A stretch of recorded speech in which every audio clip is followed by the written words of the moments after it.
বন্ধুগণ, এজিদি মতবাদ মিথ্যে আইন রচনাকারী। দাড়ি রাখা নবীর সুন্নত। নবীর মুখে দাড়ি ছিল, তাই দাড়ি রাখতে হবে। একটা করে দাড়ির সাথে ৭০টি করে ফেরেশতা ঝুলছে।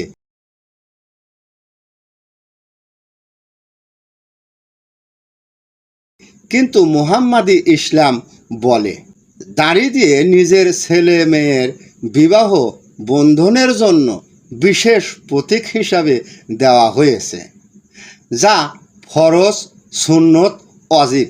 যেমন অবিবাহিত ছেলের জন্য 1 ইঞ্চি লম্বা রাখতে হবে, বিবাহিত পুরুষদের জন্য 3 থেকে 4 ইঞ্চি রাখতে হবে এবং ছেলে মেয়ে বিবাহ শেষ হলে দাড়ি নিচের দিকে লম্বা করে ছেড়ে দিতে হবে।